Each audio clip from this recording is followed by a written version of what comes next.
Praise the lord. చేరొచ్చిన మీకు అందరికీ ప్రభువైన యేసుకృష్ణ శుభాలు తెలియజేస్తున్నాను. ఈ దినము కొరకు ఏర్పాటు చేయబడిన లేఖన భాగము అపోస్తలుల కార్యము 20వ అధ్యాయము 29వ వచనం. నేను వెళ్ళిపోయిన తర్వాత క్రూరమైన తోడేళ్ళు మీలో ప్రవేశించునని నాకు తెలియను, వారు మందను కనికరింపరు. Praise the lord. దేవునికి స్తోత్రం. హల్లెలూయా, హల్లెలూయా, హల్లెలూయా, స్తోత్రం. Praise the Lord. షాలోమ్, మారనాథా. మన ప్రభువును ప్రియరక్షకుడైనటువంటి యేసుక్రీస్తు దివ్యనామంలో శాంతి టీవీలో అనుదినము ఉదయం 8 నుంచి 8:30 వరకు, సాయంకాలం 4 గంటల నుంచి 4:30 వరకు ప్రసారం అయ్యేటువంటి ఆయన హెచ్చవలసి ఉన్నది, హీ మస్ట్ ఇంక్రీజ్ అనేటువంటి వ్యాఖ్యాన కార్యక్రమానికి మిమ్మల్ని, మీ కుటుంబ సభ్యుల్ని, మీ బంధుమిత్రులను అందరినీ ప్రేమపూర్వకంగా ఆహ్వానిస్తున్నాం. దేవుని స్తోత్రం. హల్లెలూయా, స్తోత్రం. మీరందరూ క్షేమంగా ఉన్నారని నేను భావిస్తున్నాను. మీ ప్రార్థనా విషయాలు మీరు మాకు తెలియజేయండి. మీ కొరకు ప్రార్థన చేయడానికి సిద్ధంగా ఉన్నాం. నా 2 వాట్సాప్ నంబర్లు ఉన్నాయి, ఈమెయిల్ ఐడి ఉంది. మీరు ఫోన్లో SMS ద్వారా మీ ప్రేయర్ రిక్వెస్ట్లో, లేకపోతే SMS ద్వారా మీ విషయాలు మీరు తెలియజేయచ్చు. యూట్యూబ్ చూస్తున్నవారు, యూట్యూబ్ ద్వారా ఈ కార్యక్రమాన్ని చూస్తున్నవారు కామెంట్ సెక్షన్లో ఆ స్పేస్ ఉంటుంది కాబట్టి ఆ స్పేస్లో మీరు మీ విషయాలు మీరు టైప్ చేసి, మీ విషయాలంటే మీ సాక్ష్యం మొత్తం అని కాదు, సాక్ష్యం చెప్పినా క్లుప్త సాక్ష్యం వివరించడంలో తప్పేం లేదు, మీ ప్రార్థనా విషయాలు మీరు తెలియజేయాల్సిందిగా కోరుతున్నాం. దేవుని స్తోత్రం. హల్లెలూయా. ఈ కార్యక్రమం మీది, మీ కార్యక్రమంగా భావించండి, మీ కార్యక్రమంగా భావించండి అని అంటున్నాం. అంటే ఓహో మనకు డబ్బులు కట్టమంటున్నాడు, స్పాన్సర్ చేయమంటున్నాడు అనేది కాదు నా ఉద్దేశం. డబ్బు వస్తుంది, డబ్బు ఇస్తాడు దేవుడు. డబ్బు అనేది పెద్ద విషయం కాదు. మొదటి శతాబ్దంలో అపోస్తుల యొక్క పాదముల దగ్గర డబ్బు ఉంది. వాళ్ళ జోబుల్లో కాదు, వాళ్ళ చేతుల్లో కాదు. డబ్బు is not important, money is not important. Money important అని లోకం ఉంటుంది, మనీ ఈజ్ నాట్ ఇంపార్టెంట్ అని దేవుని వాక్యం ద్వారా మనం అర్థం చేసుకోగలం. మొదట ధనాన్ని వెతకండి అని కాదు, మొదట దేవ రాజ్యాన్ని, గాడ్స్ కింగ్డమ్ని, దేవుని యొక్క రూలింగ్ని, దేవుని యొక్క డొమినియన్ని, దేవుని యొక్క రెయిన్ని, అనగా దేవుని యొక్క పరిపాలనను, దేవుని రాజ్యాన్ని, ఆయన యొక్క నీతిని, ఆయన ఆపాదించేటువంటి, ఆయన మనకు అనుగ్రహించేటువంటి, ఆయన మనకు విధించేటువంటి నీతిని మీరు వెతకండి. అనగా ఈ లోకరాజ్యం కోసం ఏమి చేయొద్దు, మీరు ఈ లోకరాజ్యం కోసం పరిగెత్తొద్దు. అదే సమయంలో స్వనీతి కోసమో, ధర్మశాస్త్ర సంబంధమైన నీతి కోసమో మీరేమి చేయొద్దు. స్వర్గనీతి కోసం తాపత్రయపడండి. First seek the kingdom of God and the righteousness of God. దేవుడు మనకివ్వడానికి సిద్ధంగా ఉన్నట్టు ఆ నీతిని వెతకండి. Then you will receive. Then వీటి రెండింటిని మాత్రమే కాదు, దేవుని రాజ్యము, దేవుని నీతి మాత్రమే కాదు, దేవుడు మన కోసం ఏదైతే సిద్ధపరిచాడో వాటన్నిటినీ, అన్ని బ్లెస్సింగ్స్ని మనం పొందుకోగలము. ఆశీర్వాదానికి వారసులవుటకు మనం పిలువబడ్డాం కాబట్టి ఈ ఆశీర్వాదాలు, ఈ వరాలు, ఈ బ్లెస్సింగ్స్ అన్నీ మీకు వచ్చేస్తాయి. ఏం చెప్తున్నాడు దేవుడు మన కొండ మీద ప్రసంగంలో? మత్తయి సువార్త 5, 6, 7 అధ్యాయాలు ఏం చెప్పదలుచుకున్నాడు? మీకు తోచిన దాన్ని వెతకండి, మీకు అది దొరకనప్పుడు దేవుని చిత్తం కాదు అనుకో తెలుసుకొని మరలా వేరే దాన్ని వెతకండి. ఇలా వెతుకుతూ శ్రేష్టమైన వెతకడానికి మీరు తెలుసుకుంటారని కాదు చెప్పింది. ఏవి ఖ్యాతి కలిగినవో, ఏవి రమ్యములో, ఏవి మాన్యములో, ఏవి పవిత్రములో వాటి మీద ధ్యానం ఉంచుకోండి, వాటి మీద మీ దృష్టి పెట్టండి. పైనున్న వాటినే వెతకండి. దేవుని రాజ్యం పైన ఉంది, స్వర్గనీతి పైన ఉంది, శాస్త్రనీతి, స్వనీతి భూమి మీద ఉంది. వీటిని వెతకండి. దేవుని స్తోత్రం. హల్లెలూయా. నిన్నటి ఎపిసోడ్లో మనం మృగాలు వస్తాయి అంటే మొదటి శతాబ్దంలో వచ్చాయా మృగాలు? తోడేళ్ళు వచ్చాయా? ఎన్ని తోడేళ్ళు వచ్చాయి? ఎలా వచ్చాయి అని ప్రశ్నించొద్దు. అక్షార్థంగా నేను మాట్లాడడం లేదు. ఎక్కడో అడవిలో ఉన్నటువంటి నక్కలను పట్టుకొని వాటిని ఫిలిష్తీయుల యొక్క గోధుమ చెల్లోకి పంపించాడు. అడవిని తగలబెట్టలేదు, కానీ అన్ని జనుల తనకు విరోధముగా పోరాడుతున్నా తనకు అన్యాయం చేసినటువంటి ఫిలిష్తీయుల గోధుమ చేల్లో పంపించాడు. వాటిని పట్టుకున్నాడు, 300 నక్కలు పట్టుకున్నాడు, 150 జంటల నక్కలను పట్టుకున్నాడు. వాటికి తోకను కట్టి దివిటీలు పెట్టి, చాలా ప్రాసెస్ ఇది, అంత సులభమైన పనేం కాదు. అలా చేశాడు. ఎక్కడికి పంపించాలి వాటిని? ఇప్పుడు వాటిని ఎక్కడికో పంపించాల్సిన అవసరం లేదు. వాటిని ఇశ్రాయేలీల యొక్క గోధుమ చేలలో కాదు, ఫిలిష్తీయుల యొక్క గోధుమ చేలలో పంపించాడు. అవి మొత్తం తగలబడిపోయినాయి, కాలిపోయినాయి. కారణం ఏంటంటే ఇశ్రాయేలీలు వాళ్ళ పంట తిననీయకుండా ఫిలిష్తీయులు అడ్డుకున్నారు. ఇప్పుడు ఫిలిష్తీయుల పంటను వారు తినకుండా, వారి చేతుల కష్టార్జితాన్ని వారు అనుభవించనీయకుండా దేవుడు ఒక వ్యక్తిని లేపాడు. ఆ వ్యక్తి పేరు సంసోను. వాళ్ళు ఏం విత్తారో దాన్ని కోసుకున్నారు. అన్యాయాన్ని విత్తి అన్యాయాన్ని కోసుకున్నారు. గోధుమలు విత్తి గోధుమలు కోసుకున్నారు. సరే, అక్షార్థంగా, ఆత్మీయంగా వాళ్ళు అన్యాయాన్ని విత్తి అన్యాయాన్ని కోసుకున్నారు. స్తోత్రం. ఒకప్పుడు ఫిలిష్తీయులు అంతమయ్యారనుకున్నాం. స్తోత్రం. మళ్ళీ వాళ్ళు కనిపించారు. న్యాయాధిపతుల కాలం తర్వాత మళ్ళీ ఫిలిష్తీయులు కనిపించారు. ఫిలిష్తీయులు ఉన్నటువంటి స్థలమే పాలస్తీన్ అని చెప్పుకున్నాం. అక్కడ ఉన్నటువంటి వాళ్ళ యొక్క ఆ డామినేషన్ తగ్గింది. తర్వాత మళ్ళీ న్యాయాధిపతుల కాలంలో మళ్ళీ తర్వాత గొల్లియాతు అనేటువంటి ఆ వ్యక్తిని చంపడం ద్వారా ఇంచుమించు తర్వాత ఫిలిష్తీయుల యొక్క ప్రస్తావన పెద్దగా కనిపించదు. అనగా ఫిలిష్తీయుల యొక్క ప్రస్తావన 3 సందర్భాల్లో కనిపించింది. వాళ్ళని దేవుడు బలహీనపరిచాడు.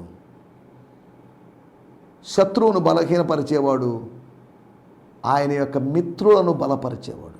శత్రువును బలహీనపరిచి మనకు బలాన్ని అనుగ్రహించేవాడు. దేవునికి స్తోత్రం. హల్లెలూయా. మనం ఆలోచిస్తున్న మాట, క్రూరమైన తోడేళ్ళు ఎక్కడి నుంచి వస్తాయి ఏంటి అనే దాని గురించి ఆలోచిస్తూ, సౌలు లాంటి వాళ్ళు తనకు ప్రాణాధారమైనట్టు, తనకు అదే లైఫ్ అన్నట్టుగా, తన బతుకంతా అదే అనుకొని, తన గురి, తన గమ్యం, తన లక్ష్యం అదే అన్నట్టుగా, హింసించడమే తన లక్ష్యం అన్నట్టుగా, హత్య చేయడమే తన లక్ష్యం అన్నట్టుగా భావిస్తున్నటువంటి అటువంటి మృగ స్వభావం కలిగినటువంటి, క్రూర తోడేలు స్వభావం కలిగినటువంటి సౌలు గురించి, తర్వాత సభవారు బెదిరిస్తూ, సరే మీరేదో దేవుడు చెప్పాడంటున్నారు కాబట్టి, మీ దేవుడు చెప్పాడంటున్నారు కాబట్టి చేసుకోండి, అది అన్ని జనుల దగ్గర చేసుకోండి, మా యూదుల దగ్గర చేసుకోవద్దు. మా యూదుల దగ్గర ఎందుకు చేసుకుంటారండి మీరు?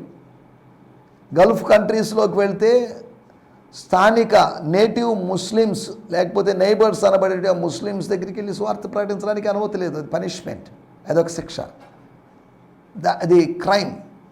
కానీ ఇతరులు ఉన్నారు చూసారా, ఇండియా నుంచి వచ్చిన వాళ్ళు లేకపోతే వేరే విదేశాల నుంచి వచ్చిన వాళ్ళు, వాళ్ళకి స్వార్థ చెప్పడంలో తప్పేం లేదు. మా వాళ్ళకి మీరు చెప్పకూడదు, ఇది మాది, ఇది మా దేశం అనేది వాళ్ళ విధానం. సభవారు వాళ్ళు కఠినంగా ప్రవర్తించారు. స్తోత్రం. ఆ సభ వాళ్ళు కఠినంగా ప్రవర్తించినప్పుడు, సభ వాళ్ళు కూడా క్రూరమైన తోడేళ్లాగా ప్రవర్తించినప్పుడు, వాళ్ళు మళ్ళీ తిరిగి వచ్చే సభ ఉంటుంది. సభ ఎక్కడే పోదు. సభలో సభ్యులు చనిపోవచ్చేమో, సమాధికి చేరొచ్చేమో, కానీ కొత్త సభ్యులు పుడతారుగా. కొత్త సభ్యులు పాత సభ్యుల కన్నా తీవ్రవాదులైతే, తీవ్రంగా ఉంటే వాళ్ళ పరిస్థితి ఏంటి?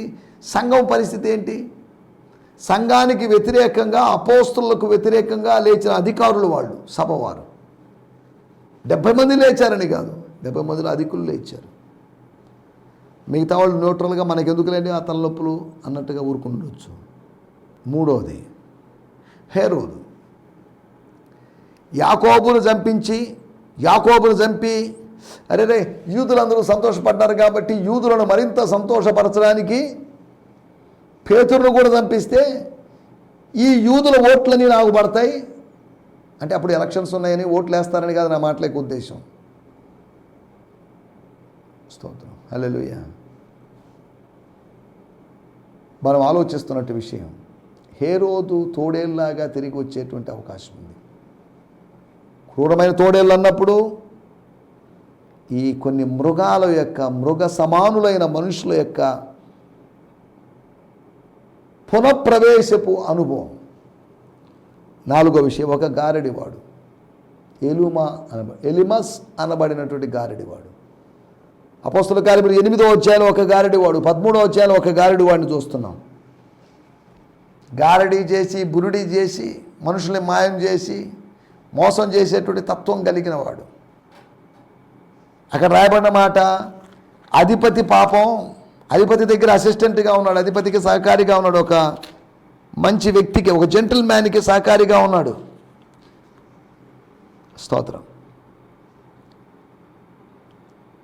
అతడు అబద్ధ ప్రవక్త అని రాయబడింది. గారడివాడు అబద్ధ ప్రవక్త. అబద్ధ ప్రవక్తల గురించి రాయబడింది, వాళ్ళు తోడేళ్ళ లాంటి వాళ్ళని. అక్కడ ఏం రాయబడింది? 7వ వచనం, ఇతడు వివేకము గలవాడైన సెర్గీ పౌలు అను అధిపతి యొద్ద ఉండెను. ఇతడంటే ఎవరు? గారడివాడు. అతడు ఇక్కడ మనిషి అక్కడ మనిషి అన్నట్టుగా, మనం ఇప్పుడు చెప్పిన మనిషి గారడివాడు ఒక అధిపతి దగ్గర ఉన్నాడు. అతడు అనగా ఆ అధిపతి బర్నబాను సౌలును పిలిపించి దేవుని వాక్యం వినగోరెను. ఈ గారడివానికి వాక్యం వినే అంత ఇంట్రెస్ట్ లేదు. మనకెందుకులేండి, మనం గారడి చేసేవాడు, మనకేంది ఎవరో వాక్యాలు చెప్పేది, గారడి చేసే విధంగా ఉన్నట్టు మాటలు చెప్పండి. No, we don't want. సరే, అధిపతి కావాలన్నాడు, మా యజమానుడు కావాలన్నాడు, తప్పదనుకొని, అయినప్పటికీ వాళ్ళు చెప్తున్నప్పుడు అధిపతి మారిపోయే అవకాశం ఉంది, కన్వర్ట్ అయిపోతే తాను కూడా మారాల్సి వస్తుందని భయపడిపోయి అడ్డాలు కొడుతూ అడ్డగిస్తూ ఉన్నప్పుడు దైవజనులు జోక్యం చేసుకున్నారు. అప్పుడు ఏం జరిగిందో అక్కడ మనం అధ్యాయం చదివితే మనకు అర్థమవుతుంది, దాంట్లో కారణం లేదు. దేవుని స్తోత్రం. కాబట్టి నిన్న ఆలోచించిన విషయాలు ఇవి. రండి, ఈరోజు కూడా మనం అపోస్తుల కార్యములు 20వ అధ్యాయం నుంచి ధ్యానించుకోబోతున్నాం. మన ధ్యానం నిమిత్తమై అపోస్తుల కార్యములు 20వ అధ్యాయము 29వ వచనం, book of acts 20th chapter verse 29. స్తోత్రం. అపోస్తుల కార్యములు 20వ అధ్యాయం 29వ వచనం. నేను వెళ్ళిపోయిన తర్వాత క్రూరమైన తోడేళ్ళు మీలో ప్రవేశించునని నాకు తెలియను, వారు మందను కనికరింపరు. వాడుక భాషలో కూడా మనం చదువుకుందాం. I know that. How you know, man? Mr. Paul, how you know this? ఏమో మరి, I sense in the spirit. ఇది ప్రాఫెసీ అనే దానికన్నా ప్రెడిక్షన్ అనుకోండి. ఇది ప్రెడిక్షన్ అయినప్పటికీ నెరవేరింది. ప్రాఫెసీస్ అనబడినవి నెరవేరడం లేదు. ఈ మధ్యకాలంలో ఎవరో వస్తారు అని పిచ్చి ప్రవచనాలు చెప్పారు, అవి ఫెయిల్ అయిపోయినాయి, దాంట్లోకి వెళ్ళడం లేదు. ఫాల్స్ ప్రాఫిట్స్ మన ఆంధ్రప్రదేశ్లోను, తెలుగు రాష్ట్రాల్లోనూ, ఇండియాలోనూ ఫాల్స్ ప్రాఫిట్స్ ఉన్నారు. I know that after I leave I'm not standard in this world. ఈ లోకములో నేను స్టాండర్డ్గా ఉండను. నేను ఒక 100-200 సంవత్సరాలు 300 సంవత్సరాలు బతకను. నేను ఆఫ్టర్ ఐ లీవ్, నేను చచ్చిపోవాలని ఎదురు చూస్తున్న వాళ్ళు ఉన్నారు, అబద్ధ ప్రవక్తలు ఉన్నారు. వాళ్ళు ఎప్పుడెప్పుడు రావాలా? క్రూరమైన తోడేళ్ళు అంటే వాళ్ళు. ఈ మనిషి ఉన్నంత కాలం రావడం కష్టం, కొడతాడు, తిడతాడు, గాయపరుస్తాడు, మా మీద ప్రతిదాడి చేస్తాడు, కాబట్టి కష్టం, వీడు చావాలి అన్నట్టుగా శత్రువు మన మరణాన్ని కోరుకుంటాడు. స్తోత్రం. కానీ మనం శత్రువు మరణాన్ని కోరుకోవడం లేదు, శత్రువు మార్పును కోరుకుంటున్నాం.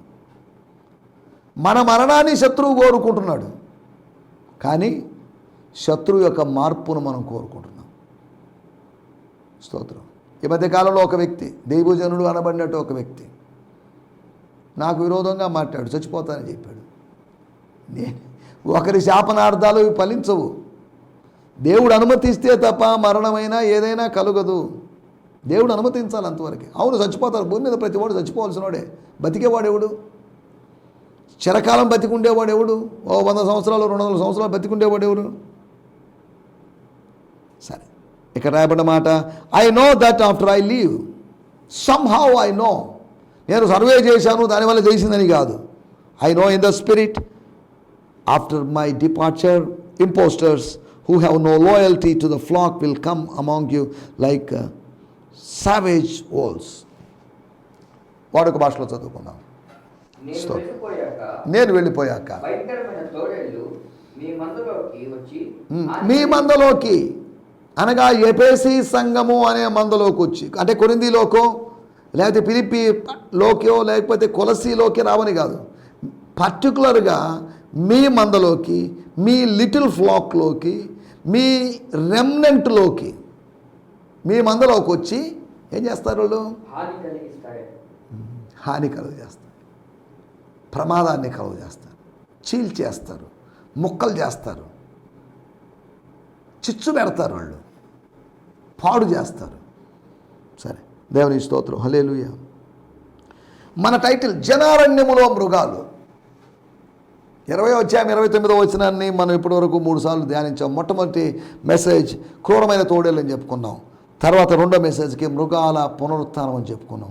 ఇప్పుడు జనారణ్యములోకి మృగాలు.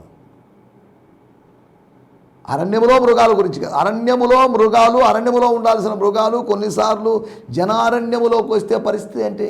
అక్కడక్కడ మొన్న ఈ మధ్య కాలంలో తెలంగాణ రాష్ట్రం పెద్దపల్లి జిల్లా దగ్గర రాత్రిపూట చిరుత హల్చల్ చేస్తుందని ఇలా వార్తలు వచ్చాయి. సీసీ కెమెరాల్లో ఉన్నటువంటి దాంట్లో ఫుటేజ్లో అవి రికార్డ్ అయినాయి. అరణ్యాల్లో ఉండాల్సింది అరణ్యాల్లో అభయం దొరక్క జనారణ్యంలోకి వచ్చేస్తుంది. అరణ్యం పక్కనే ఉన్నటువంటి జనారణ్యంలోకి వచ్చేస్తుంది. లోకములో ఉండాల్సినటువంటి మృగాలు, లోకారణ్యములో ఉండాల్సిన మృగాలు దైవ సభలోకి, సంఘము అనేటువంటి అరణ్యములోకి వచ్చేటువంటి మృగాలుగా మారిపోయాయి. లోకములో ఉండకుండా లోకము సంఘములోకి రావడం విచారకరమైన విషయం. జనారణ్యములోకి మృగాలు.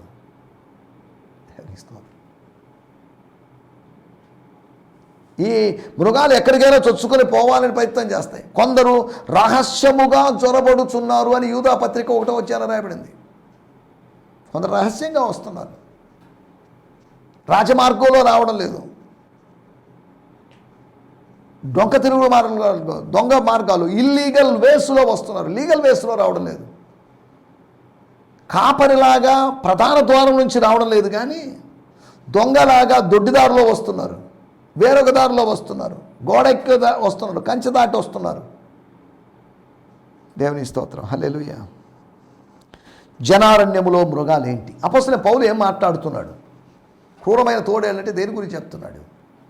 క్రూరమైన తోడేళ్ళు అంటే క్రూరమైన తోడేళ్ళు లాంటి వాళ్ళు, క్రూరమైనటువంటి తోడేళ్ళ లాంటి విషయాలు, లేకపోతే సత్యాలు కావచ్చు, ఇన్ఫర్మేషన్ కావచ్చు, లేకపోతే అబద్ధాలే క్రూరమైన తోడేళ్ళ రూపంలో వచ్చి మనలో ఉన్న సత్యాన్ని కబళించడానికి, సంహరించడానికి, సత్యము లేకుండా చేయడానికి చేసే ప్రయత్నం కావచ్చు. జనారణ్యములోని మృగాలు. ఈ మాట చెప్పినప్పుడు మనం 4 పాయింట్లు నేను మీకు జ్ఞాపకం చేయబోతున్నాను. అవన్నీ 1 యోహాను పత్రికలోంచి. ఇక్కడ చెప్తూ అపోస్తల కార్యములు చెప్తూ ఎందుకు 1 యోహానికి వెళ్ళిపోయారని మీరు అనగొచ్చు. తాను వెళ్ళిపోయిన తర్వాత అంటే 20వ అధ్యాయం గురించి చెప్పినప్పుడు మనం AD 60 అని చెప్పుకున్నాం. అపోస్తల కార్యము చరిత్ర మొత్తం AD 62 అయిపోతుంది. పౌలు గారు AD 68లో మరణించారని చెప్పుకుంటున్నారు, ప్రభువుని నిద్రించారు. అనగా ఇంకొక 8 సంవత్సరాల తర్వాత, అనగా పౌలు చెప్పిన ప్రవచనము 8 సంవత్సరాల తర్వాత నెరవేరింది. పౌలు చెప్పిన ప్రవచనం నెరవేరుతుందో లేదో మరి పౌలు చెప్పిన ప్రవచనం ఎంతమందికి గుర్తుందో మరి తెలియదు. ఎఫెసీలోని మృగాలు ఎంటర్ అయిన తర్వాత ఓహో ఇది కదా పలానా ఆయన చెప్పిన మాట ఇప్పుడు మాకు గుర్తొస్తుందండి.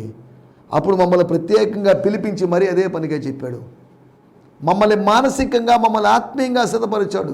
సిద్ధపరచడం కోసం చెప్పాడు. మాకు ఇప్పుడు అర్థం కాలేదు, మేము మెలకుగా లేము, మత్తులో ఉన్నాం, దాన్ని బట్టి మేము ఇంత ప్రమాదాన్ని ఎదుర్కొంటున్నాం అని వాళ్ళు గ్రహించి ఉండవచ్చు. యోహాను సువార్త 2వ అధ్యాయం 22వ వచనంలో మనం గమనిస్తే యేసు ప్రభు చెప్పిన మాటలు, 2వ అధ్యాయంలో చెప్పినట్టు మాటలు, తన దేహ దేవాలయం గురించి చెప్పినట్టు మాటలు, యేసు ప్రభు మరణించి తిరిగి లేచిన తర్వాత ఇంచుమించు 3 సంవత్సరాల తర్వాత వాళ్ళు గుర్తు చేసుకున్నారట, నమ్మారట. అప్పుడు దేవుని స్తోత్రం, హల్లెలూయా. 4 విషయాల గురించి మీకు జ్ఞాపకం చేస్తాను. 4 విశ్వాసాలు కావచ్చు, 4 సంగతులు కావచ్చు, క్రూరమైన తోడేళ్ళు లాంటి సంఘాన్ని డివైడ్ చేసేటువంటి, సంఘాన్ని ముక్కలు చేసేటువంటి, సంఘాన్ని స్కాటర్ చేసేటువంటి విషయాలు. మొట్టమొదటి మాట, మొదటి యోహాను పత్రిక 1వ అధ్యాయము 8-10 వచనాలు. మనము పాపము లేని వారమని చెప్పుకునే ఎడల మనలను మనమే మోసపుచ్చుకొందుము మరియు మనలో సత్యం ఉండదు. చూడండి, ఇది 10వ వచనం. మనము పాపము చేయలేదని చెప్పుకొనిన ఎడల ఆయనను అబద్ధికునిగా చేయువారమగుదుము. చాలండి. మనం పాపం చేసే స్వభావం మనలో ఉంది, ప్రాచీన స్వభావం మనలో ఉంది, అది పూర్తిగా తొలగించబడలేదు. ఆయా సందర్భాల్లో మనలో పాత మనిషి లేస్తుంటాడు. ప్రాచీన స్వభావం మనం అప్పటికే పూర్తిగా పోయి మనం కంప్లీట్గా రక్షింపబడి బాప్తిజం పొందిన రోజే 100% పర్ఫెక్ట్ కాము. పరిపూర్ణత వైపు, పర్ఫెక్షన్ వైపు, పూర్ణ శుద్ధి పొందడానికి, సంపూర్ణత వైపు మనం సాగుతున్నాం. అంతవరకే రక్షింపబడినప్పటికీ తనను తాను ప్రధాన పాపి అని చెప్పుకున్నాడు పౌలు గారు. రక్షింపబడిన వారు కూడా పాపం చేస్తున్నారు. ఎందుకు చెప్తున్నా అంటే ఇక్కడ అర్థం చేసుకోవాల్సిన మాట, నాలో పాపం లేదు, నేనే పాపం చేయలేదు అని అనుకుంటున్నట్లయితే ఫాల్స్ క్లైమింగ్, అబద్ధ ఆరోపణలు, అనగా నేను పరిశుద్ధుణ్ణే, జన్మతః నేను పరిశుద్ధుణ్ణే, నేను ఎలా పాపం చేయగలను, ఐ కాంట్ డు సిన్. మనము పాపము చేయగలము, కానీ ప్రభువును బట్టి, ప్రభు యొక్క పరిశుద్ధతను గురించిన అవగాహన బట్టి పాపం చేయడానికి భయపడుతున్నాం. మనం పాపం చేయగలం, మనకు పాసిబుల్. కొంతమంది అవకాశాలు లేక పాపం చేయలేదు, కొంతమంది అవకాశం వచ్చినప్పటికీ పాపం చేయరు.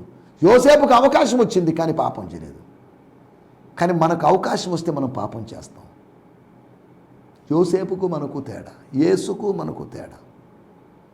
యేసుకు అవకాశం వచ్చినప్పుడు పాపం చేయలేదు, శోధించబడ్డాడు, శోధనలు జయించాడు. దేవుని స్తోత్రం. శోధనల మధ్యలో ఆయన సోలిపోలేదు. మొట్టమొదటి విషయము, అబద్ధ ఆరోపణలు చేసేవాడు, వాడు క్రూరమైన తోడేళ్ళాడు. అబద్ధ ఆరోపణలు, ఫాల్స్. తాను ప్రవక్తను కాకుండా ప్రవక్తను అనుకొని, తాను యూదుడిని కాక యూదుడని చెప్పుకొని, తాను అపోస్తులుడు కాకుండానే అపోస్తుడని చెప్పుకొని, రక్షింపబడకుండానే రక్షింపబడ్డానని చెప్పుకొని, ఇలా మోసపోయేవాడు, భ్రమపరచబడేటువంటి వాడి పరిస్థితి ఆలోచిద్దాం. ఒకటి, అబద్ధ ఆరోపణ చేసేవాడు. జనారణ్యములో ఇట్టి వాళ్ళు వస్తారు, దైవ జనారణ్యములో ఇట్టి ప్రజలు వస్తారు, దేవుని సంఘములో ఇటు వస్తారు, ఏపీసీ సంఘంలో ఇటువంటి వాళ్ళు వస్తారు. నేను పాపిని అని చెప్పుకోమని కాదు, అవును మన పాపులమే, రక్షింపబడిన పాపులం మనం. స్తోత్రం. రక్షింపబడ్డాం, పాప స్వభావం ఉంది, ఒకరోజు మనం పర్ఫెక్ట్ అవుతాం. సరే, రెండో విషయం నేను మీకు జ్ఞాపకం చేస్తాను. మొదటి యోహాను పత్రిక 3వ అధ్యాయం 17వ వచనం. ఈ లోకపు జీవనోపాధి కలిగిన వాడై ఉండి తన సహోదరునికి దారిద్ర్యము, కష్టము, నష్టము, ఆర్థికమైన సమస్యలు కలుగుతుండడం చూచి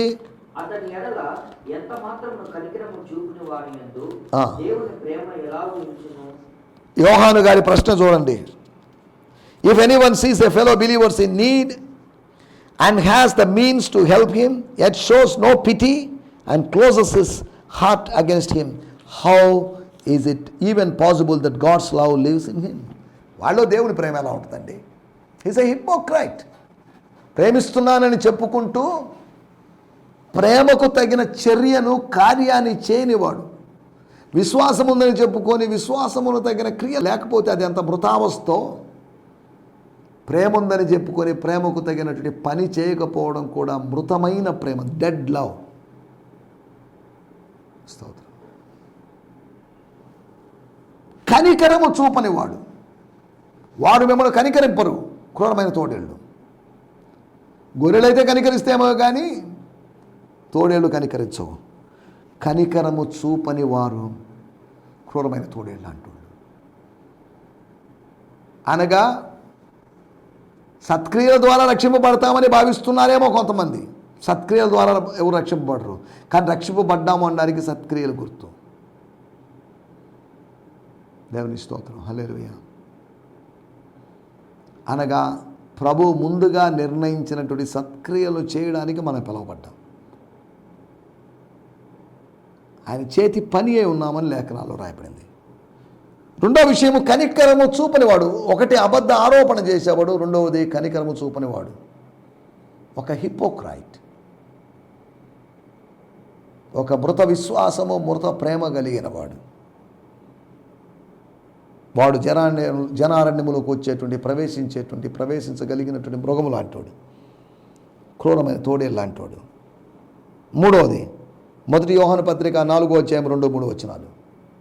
1 యోహాను పత్రిక 4వ అధ్యాయం. యేసు క్రీస్తు ఏ మనిషి, లేకపోతే ఏ ఆత్మ అంటే మనిషి, ఏ ఆత్మ ఒప్పుకొనునో ఎస్ దేవుని సంబంధమైనటువంటి మనిషి, దేవుని సంబంధమైన ఆత్మ. కానీ తర్వాత ఏంటి? ఏ ఆత్మ యేసును ఒప్పుకోదు. ఏమని ఒప్పుకోదు? మొదటి భాగంలో రాయబడిన మాట, నరావతారిగా ఈ లోకానికి వచ్చినని ఒప్పుకోదు. అనగా ఒప్పుకున్నోడితో విషయం వదిలేసేయండి, వాడితో ప్రాబ్లం లేదు. ప్రాబ్లం అంతా ఎవరితో అంటే ఒప్పుకోనోడితోనే ప్రాబ్లం ఉంటుంది. ఒప్పుకోనోడి వాడితో పెద్ద ముప్పు ఉంది. 3వ అధ్యాయం 2వ వచనంలో రాయబడింది, here the test for those who with genuine spirit of God they will confess Jesus as Christ who he's come in the flesh. స్తోత్రం. యేసు ప్రభు నరావతారిగా వచ్చాడని ఒప్పుకోలు చేయనివాడు, పరిశుద్ధాత్మ చేత ఒప్పించబడినప్పటికీ కూడా ఒప్పుకోలు చేయనివాడు. నోస్టిక్స్ అనేటువంటి ప్రజలు, జ్ఞానవాదులు అనేటువంటి ప్రజలు, 1వ శతాబ్దంలో చివరి భాగంలో పౌలు గారు వెళ్ళిపోయిన తర్వాత యోహాను గారి కాలంలో వచ్చినట్టు దుర్బోధది నోస్టిసిజం. 3వ విషయము, యేసు యొక్క నరావతారాన్ని నమ్మని వాడు క్రూరమైన తోడేలు లాంటివాడు. ఆత్మీయంగా వాళ్ళు వస్తారు, యేసు నరావతారాన్ని విశ్వసించిన వాళ్ళు వస్తారు. 1 యోహాను పత్రిక 5వ అధ్యాయంలో 20వ వచనంలో రాయబడింది,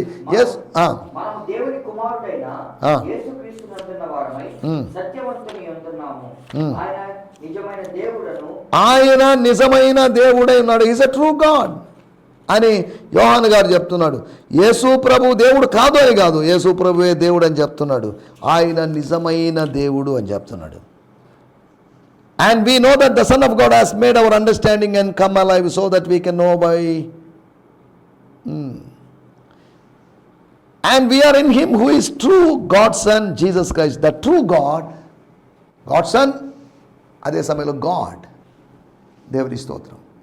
కాబట్టి యేసు ప్రభు యొక్క దేవత్వాన్ని విశ్వసించిన వాడు క్రూరమైన తోడేలు లాంటివాడు. కాబట్టి జనారణ్యములో ప్రవేశించేటువంటి క్రూర మృగాల్ని కనిపెట్టి వివేచన కలిగి మత్తు నుంచి మేల్కొని మనం ముందుకు సాగడానికి ప్రభు మన కృపను అనుగ్రహించును గాక. ఆమేన్. హల్లెలూయా. హల్లెలూయా. మీ అందరికీ ఈ సందేశము మీకు ఆశీర్వాదకరంగా ఉందని నమ్ముచున్నాము. ప్రార్థన అవసరతల కొరకు మమ్మల్ని సంప్రదించవలసిన మా చిరునామా గిద్యోన్ మిషన్ చర్చ్, 6వ వీధి, శాంతినగర్, నెల్లూరు 4, ఆంధ్రప్రదేశ్. పిన్ 524004. మా ఫోన్ నంబర్లు 7036443613 మరి ఒక నంబర్ 9392293010. మా ఈమెయిల్ ఐడి gfihmi2015@gmail.com. దేవుడు మిమ్మును ఆశీర్వదించునుగాక. ఆమేన్.